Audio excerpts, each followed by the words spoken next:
They served me cake in the boardroom and a suspension letter on the same plate.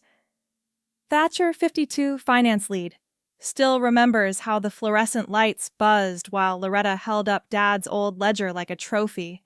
Ever had your whole life rewritten in front of people who clapped for it? Chapter 1, the ledger that should have been burned. I sat at the end of the boardroom table, the same cherrywood slab my father had commissioned the year I turned 16. I remembered watching the movers lug it through the east doors, their sleeves dark with sweat. Back then, it felt like permanence, like our name would always belong here. Now, the leather seat beneath me squeaked every time I shifted, but I didn't dare move too much. My sister stood near the far wall, a finger tracing words on a page she claimed I'd written. "This," Loretta said with slow satisfaction, "is the ledger Dad kept locked in the back cabinet." Thatcher had access. He logged transactions that never made it to the annual report. She tapped a line. "Here. Funds marked for staff holiday bonuses. Reallocated." My name stared up from the paper like a ghost. Thatcher B. Baines. My handwriting, or something close enough. My throat felt raw, like I'd swallowed something too large, too dry. I've never seen that book. Silence. Heavy, padded by the hum of the old wall unit chugging recycled air and the soft tap of Ruthie Dell's nails on the conference table. Even the dust motes seemed to hover mid-air, waiting. "You sure?" Loretta asked sweetly. "Because it sure looks like you." Dad sat 3 seats from her eyes, down, hands folded. He could have said something, anything. That the ledger was never shown to him, that I'd worked here since college, that we built the damn staff budget together last fall. But Doyle Baines, king of legacy keeper of appearances, said nothing. Mother dabbed her eyes with a lace-trimmed handkerchief, the kind she reserved for weddings and funerals. I wasn't sure which this was. "This doesn't make sense," I said, trying not to let the wobble in my voice carry. "Let me examine the book." Loretta closed it with a snap that echoed too loud for a Tuesday morning. "If you've got an explanation, big brother, now's the time." She pushed the ledger forward. The cover was the same brand Dad used for his meeting logs, dark green with a thin leather strap. I picked it up gently. The corner had a faint, lemony scent, like it had been cleaned. Dad's books always smelled like stale tobacco and wood polish. "I need more than 5 minutes with this," I said. "If this is real, I want it authenticated." A murmur ran down the table. Mr. Holcomb, our external auditor, raised a brow. "Let's proceed to vote," Ruthie said, voice dry. "Temporary suspension until we complete review of the ledger." Hands went up, one after another. I caught Martha's trembling fingers half lifted before she let them drop to her lap. And still, my father said nothing. I rose slowly, gathering my binder and pen, leaving the ledger behind. It sat on the table like a sealed indictment, waiting to be catalogued and weaponized. As I walked past the glass wall, Loretta called out, "It's not personal." "Thatch!" "It's accounting." Outside, the humidity hit like a wet towel to the chest. Knoxville in June always carried a thickness that made your shirt cling before you reached the car. My phone buzzed. Just one message. Don't let them kill you on paper. "Carl." I stared at it for a long time, thumb hovering over reply. Carl had left the firm 2 years ago. He never liked Loretta, but he didn't speak against her either. Until now. In the side mirror, the tall windows of the boardroom reflected nothing but the sky. I wondered if they were still inside, flipping through that book like it meant something. I should have burned every ledger the day Dad started forgetting which drawer he kept his keys in. Chapter 2. Dead before audit. I hadn't even made it to the I-640 turnoff when my email pinged with an authentication failure. A second later, the app closed itself. By the time I pulled off at a gas station near Magnolia Avenue, the entire Baines medical network had revoked my access. No call, no formality, just gone. I sat in the car with the windows rolled down, watching the sky fade from blue to a greasy orange. A kid on a bike shot past yelling something I couldn't catch. The meatloaf sandwich I'd picked up earlier was already cooling on the passenger seat. It smelled like onions and old promises. Back home, my condo looked like it had held its breath all day. The blinds were still halfway drawn. A wilted fern slumped in the kitchen window. I slid the sandwich onto a paper towel and left it on the counter untouched. The ledger. No. The ledger sat on my coffee table, wrapped in the paper sleeve Loretta had slid over it. I peeled it off, slowly. Dark green leather. The kind you couldn't buy at Staples. This thing had been custom-made, like most things in my family. I poured myself 2 fingers of rye and sat cross-legged on the floor, the ledger open across my knees. Dad's voice echoed in my head like it always did when I stared down a puzzle. Never write in red until you're certain. He meant it literally and metaphorically. Use blue ink for working notes, red for final numbers. And he hated justification. Margins, he'd say, are for cowards or lawyers. I flipped to the entries Loretta had read aloud. Red ink, right justified, immaculate lines. That alone was wrong. I always left a ragged edge, especially on the left column. I'd scribble margin notes. Sometimes I circled things 3 times if I wasn't sure. This ledger had no uncertainty. It was clean, too clean, like someone had scrubbed it with bleach and ambition. My phone buzzed. Voicemail. Mom, your sister's just trying to protect what your father built, she said softly. Maybe let this go, sweetheart. Sometimes silence is safer. Her voice cracked on that last word. I replayed it twice. Safer for who? I turned back to the ledger. Invoices, numbers, allocations. Then, something strange. An HOA invoice tucked inside, half torn. It had my initials in the corner like I always did. But it was left aligned, not fully justified like the ledger entries. It didn't match. It wasn't mine. Another buzz. Text from Terry, one of the old warehouse guys. They turned fast. You okay? I didn't answer. I couldn't. How do you explain being erased from your own life? The pages felt too stiff. My hand trembled slightly as I turned them. I remembered the time I wore my father's tux to prom.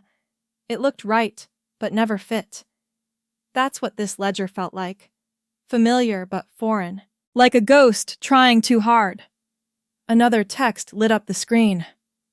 Meet me tomorrow. Bring the copy. Cafe off Chapman Highway. Noon. Carl. I leaned back and stared at the ceiling fan, letting it spin the thoughts around for me. Carl never messaged lightly. If he said, bring the copy, it meant he already suspected something. And if Carl was calling a meeting, it wasn't just coffee. The sandwich sat where I'd left it. Unwrapped. Forgotten. I took one bite. Cold.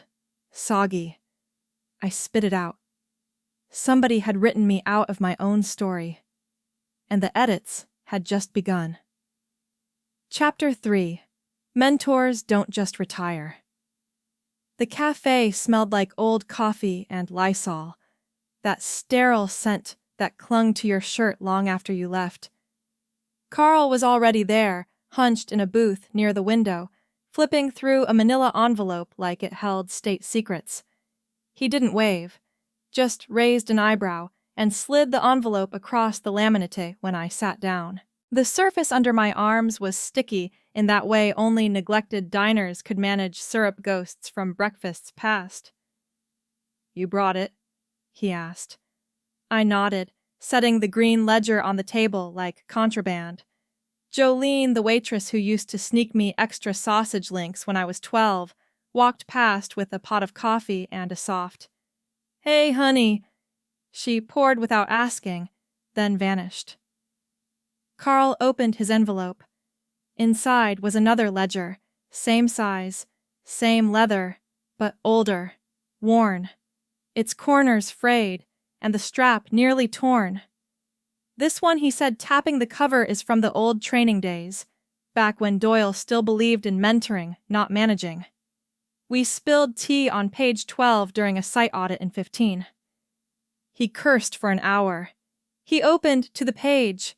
Sure enough, a faint brown ring bloomed near the margin. The stain had faded with time, but was still unmistakable. Then he grabbed my ledger and turned to the same page. Clean. Too clean. "No ring," I whispered. Carl nodded. "If Doyle ever wrote in this, the stain would be there." I leaned in. "You're saying she had this made?" "I'm saying," he said slowly, "your sister's detail-oriented, but she didn't live the details." We spent the next 20 minutes in forensic silence, line spacing, punctuation, my father's old habit of double hyphens instead of M-dashes, missing here. The font looked similar but too consistent. "My dad never used a ruler. These lines were machine straight." Carl sipped his coffee and pulled out a small recorder. "I've held on to this," he said. "Don't ask why. Maybe because I didn't trust anyone after retirement." He pressed play.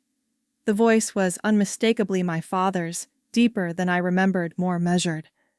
"If Loretta ever shows them the red book, it's a lie. I never used that damn thing. Told her it was a mock-up for training." My chest tightened. When I asked, late 2017, after his second fall. He was lucid. We were talking about succession plan. Carl paused. He said he didn't trust the board. Or Loretta. I flipped back through the ledger, stopping again at page 12. It stared back at me like a silent accusation. No stain, no story. Carl leaned in. "Your dad may not have Defended you last week, but he left crumbs." I stared at the sticky note still clinging to the inside cover of Carl's ledger. Yellowed curling at the corners. In Doyle's slanted handwriting. "Trust but verify. CR." The waitress came by again with a fresh pot. "You boys doing homework?" "Something like that," I said, voice dry. Carl took out his phone, tapped a few times, then passed it to me. A PDF file was open. Legal intake forms for Greta Loretta's first real hire before she climbed the ladder. Near the bottom in my father's handwriting was a signed note of approval. I looked closer. The loops, the angles different. Not wildly, but enough. "They don't match," I said. Carl nodded again. "Greta filed that directly. That's your dad's handwriting. Now compare it to the ledger. You see it." The booth felt too tight. My shirt clung to my back. If the handwriting didn't match, and the ring stain was gone, and Carl had the audio. I picked up my ledger and flipped back to the beginning. The front page had a dedication for continuity and stewardship. Words Loretta used often. Dad would have said something colder, sharper.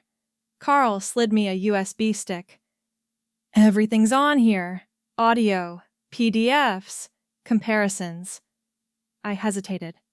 "Why help me now?" He looked out the window, watching a delivery truck lurch past. "Because I helped build this company, and I won't let it die pretty for the wrong heir." Chapter 4. The Funeral of Trust. They called it a celebration of service. I called it a funeral without a body. The banners said, "Legacy and Leadership," printed in Navy script, and hung just crooked enough to make me itch. Rows of folding chairs stretched across the main hall of Bain's HQ. Light poured through the tall windows like judgment. The punch bowl on the back table wept slowly, ice melting into diluted symbolism. I stood near the exit. My name tag read guest, not former VP, not Thatcher Baines, just guest. Neat handwriting. Loretta's touch. She took the stage in a navy sheath dress, her hair pinned in that deliberate softness that said, power. The crowd hushed before she even reached the mic. We're gathered here not for endings. She began smiling like she believed it, but for new chapters. We honor those who helped build this company, even if they've chosen to leave the story early. A ripple of polite laughter followed. I didn't join. Behind her, the slideshow began. Photos of retreats, ribbon-cutting staff luncheons. Then the older images me and Dad fishing in 1998, me shaking hands with Congressman Hill at the 20th anniversary gala. Nostalgia served lukewarm. But one image froze. Literally. The projector clicked and the screen caught a frame mid-transition. Me and Doyle, in matching ball caps, holding a trout neither of us caught. The photo was staged. The smile on Dad's face had been from a different day, pasted in by an intern who didn't know better. The silence stretched a moment too long. Loretta filled it fast. Sometimes legacy means stepping aside so others can lead forward, she said, voice rising with faux conviction. We thank Thatcher for his years of service. He leaves behind a ledger of commitment and care. I stepped forward before I could talk myself out of it. I wasn't listed on the program. That didn't stop me. Just a word I said, raising a hand. Loretta froze. Board members blinked. Ruthie Dell set down her plastic cup. I won't take long, I said, voice steady. I've heard a lot about books lately. Ledgers, numbers, records. I took one step closer to the mic. But the truth doesn't always live in the books. Sometimes it hides. But it leaves fingerprints. I let the words hang. No accusation, no defense, just enough. A murmur flickered through the hall. Greta Lynn, seated near the end of the third row, caught my eye. She slid something across the seat, a small flash drive tucked under a napkin. Loretta didn't move. I stepped down, nodding to Jolene by the side table, who gave me a wink, like she knew more than she let on. Back in my car, the AC fought the southern heat. I plugged the flash drive into my laptop. Just one folder. Inside a single image. 2 scanned signatures, side by side. One labeled Doyle Baines, 2017, the other signed on the bottom of the ledger that started all this. They didn't match. Not even close. I stared until the sweat on my neck ran cold. Legacy isn't just what they remember. Sometimes it's what they fake. Chapter 5. Beneath the Frozen Balance. We traced $2 million from the pension pool, Greta said flatly, not even looking up from her screen. All roads point to you on paper. I blinked. Not because I didn't expect it, but because hearing it out loud felt like being pushed underwater. The office she'd borrowed above the pharmacy smelled faintly of menthol and printer toner. Outside the dusty window, Tennessee maples blazed orange. Inside, my stomach coiled. Show me. She spun the laptop. On screen, a spreadsheet, cold, efficient damning. Line items marked emergency liquidity transfer, timestamped 2 weeks after I was suspended. The recipient account had my name on it. At least a version of it. There's more, she said, pulling up her email. Found this forwarded by Loretta last fall. The subject line read Emergency Liquidity Conversion Plan, internal use only. Attached were draft memos with my digital letterhead. But the formatting was off. My margins were never that wide. Created in October 2019, I murmured. But I was locked out of the system in June. She nodded. Exactly. And whoever made this didn't just backdate the doc, they forgot to match your usual style. You always use Century Gothic. This is Calibri. I almost laughed. Carl called just then. Greta put him on speaker. Got your metadata dump, he said. Tell Thatcher the DocuSign file. It was generated from a MacBook Pro registered to someone named M. Lawson. Not him. Greta's fingers flew. We'll need that audit trail. Can you get full server logs already in your inbox? Carl replied. I leaned back. Why now? Why all this escalation? Greta hesitated, then clicked open another window. A contract badly faxed with curled corners and a grainy Medcore letterhead. She's rushing the deal, she said. Medcore agreed to a 5% incentive bonus if it closes before December 31st. That's almost $400,000. I stared at the clause highlighted in yellow. She's not trying to beat you in court, Greta said. She's trying to destroy your credibility so no one asks questions. My phone buzzed. A push alert. Bain's family dispute turns ugly. Former exec accused of fund diversion. Mental decline. I didn't click the article. I didn't have to. Greta leaned forward. She leaked your medical records? I nodded. Old therapist. Stress leave. She's twisting it. Then we move fast, she said. Because this isn't about guilt or innocence anymore. It's about whose version gets told first. She pulled up the file Carl had sent minutes earlier. A PDF. Page 1, my supposed digital signature on the pension transfer form. Timestamp 2:18 a.m. I hadn't been awake that night. I hadn't even been in Tennessee. The cursor hovered over the signature box, pulsing gently. For the first time in weeks, I didn't feel paranoid. I felt cold, focused. They weren't just trying to erase me. They were doing it with my own fingerprints. Chapter 6. The day I froze the deal. I'd never used the emergency clause. Until that night, I wasn't sure it even worked. The rain was steady, tapping a soft rhythm against Greta's kitchen window. We'd pushed aside her stack of mail and a half-eaten cinnamon roll to set up the laptop. Zoom was already open, countdown ticking toward 7:00 p.m. My hands rested palms down on the counter, motionless. Thatcher Greta said quietly, "This buys us time." Nothing more. I know.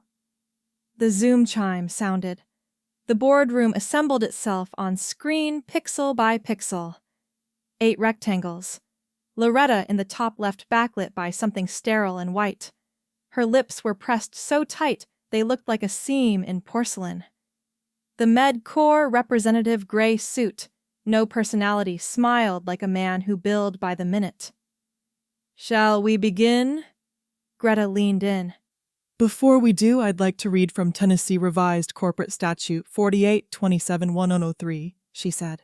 If at any point material doubt arises concerning the fiduciary integrity of an executive action, any board-recognized partner has the right to suspend said action for a maximum of 90 days pending review. Silence. Loretta broke it. This again, I clicked a tab. The bylaws opened Dad's old template PDF scanned in 2014. My cursor hovered over Article 9.2b. I read steady and low. In the interest of legacy continuity, should trust be broken among directorship, any named beneficiary may freeze deal proceedings with due cause. Loretta's screen flickered. You're killing this company just to spite me. No, I said. I'm protecting it. The Medcore rep adjusted his tie, but said nothing. Ruthie Dell squinted at her screen. Greta hit the share button and displayed a page summary of discrepancies, ledger anomalies, metadata mismatches, and conflicting account creation times. Then she clicked to the final slide. One word, bolded, suspend. The screen froze for a breath like the whole boardroom held it in. Then Ruthie nodded. Motion to suspend. Accepted. The vote passed. 6 in favor, 2 against. 1 abstained. Loretta's square disappeared. A clatter sounded faintly before her camera cut. A phone thrown. A glass knocked over. Greta exhaled. That buys us time. Outside, the rain strengthened. My email pinged. From Carlton Royce, subject, he left it for you attached, was a photo faint, the edges curled. A page from Doyle's ledger. The real one. The final one. In faded black pen, slanted left like he always wrote late at night. If you're reading this, I believe you. TDB. No ledger entry. No accounting. Just the final sentence from a man who never said enough out loud. For the first time since this all began, I let my breath go and didn't feel like I owed anyone an apology for staying upright. Chapter 7. Faith reconciled in numbers. The church newsletter opened with a quote from Proverbs. A false balance is an abomination to the Lord, but a just weight is his delight. Below it in bold letters was my name. It wasn't an accusation. It wasn't quite a celebration either. Just a headline, he walked back into the light. Greta had warned me. The court of public opinion isn't fair, but sometimes, she added, the church bulletin is more powerful than a lawsuit. The community hall smelled like blueberry muffins and folding paper. Sunlight poured through stained glass windows, painting the pews with strips of lavender and gold. Pastor Clay was already at the pulpit when I walked in, Carlton beside me, hands tucked into his jacket. They printed your name, Carl muttered. Must mean you're halfway to sainthood. I didn't laugh. I wasn't sure I had that in me yet. The service was modest hymns, scripture, familiar faces. People I'd grown up with, worked beside, argued with over zoning permits and PTA budgets. But today, they looked at me with something closer to curiosity than suspicion. When it was my turn, I didn't go to the podium. I stood in the aisle. I don't have a sermon, I said. Just a thank you. And a hope that the truth is louder than the noise we've all had to live with lately.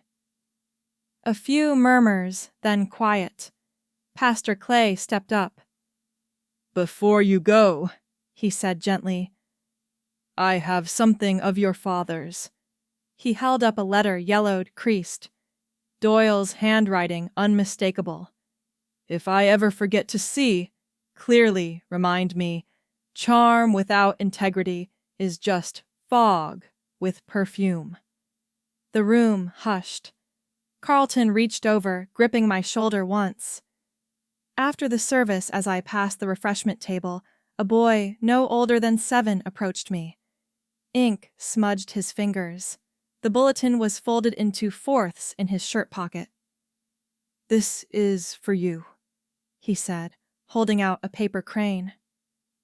I knelt confused. What's this Bud Daddy said you fixed the books? He whispered. So I made you a bird. It's balanced now. I stared at it. Simple folds, careful creases, the kind only a child could believe held weight enough to matter. But somehow, it did. Across the room, Carlton nodded. You earned that. Before I could reply, Greta's phone buzzed. She read the screen, frowned, then turned it to show me. A message from Loretta. We need to talk. Alone. Chapter 8. The Center for Second Books. She never apologized in person. Just a letter. Cream-colored envelope, clean strokes on the outside. Inside 5 lines handwritten. I lost track of why we started this. I hope you didn't. L. I never replied. Not because I hated her, at least not anymore. But some truths don't need a back and forth. Some silence is the right punctuation. By March, the bank had been fully gutted.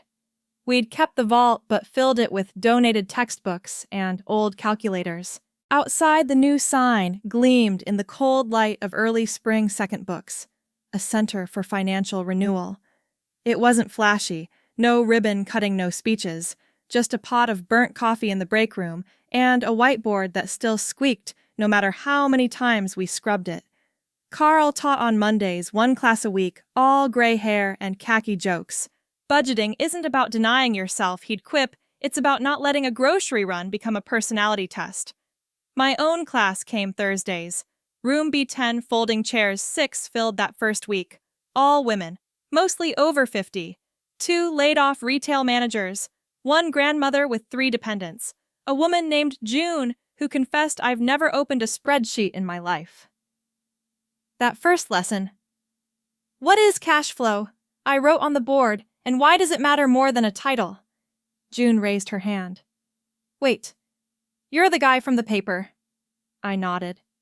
Still am. Now I teach the difference between losing a title and losing control.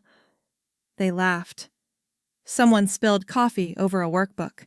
We taped the leg of a wobbly chair with duct tape wrapped 3 times. Someone suggested we get muffins next week. After the lesson, I stayed behind. Quiet filled the space like sunlight through a dusty window. Near the entrance stood the display case Carl had helped me carry it in. Inside it now, behind clean glass and a brass label, sat the old ledger, the one that started all this, its spine sealed, its corners faded, and underneath, etched into a strip of aluminum, what we record is what we remember. What we remember is what we redeem. I placed one hand on the glass. The smell of old paper lingered mixed with lemon cleaner and ink. Somewhere in the back, a chair creaked softly. Not everything had been fixed, but some things had been rewritten. And that's enough. We all get edited, but we get to write the next line. Sometimes in the quiet hum of a Friday class, I still catch the faint scent of lemon cleaner on old paper. The sealed ledger by the front door doesn't accuse anymore, it reminds.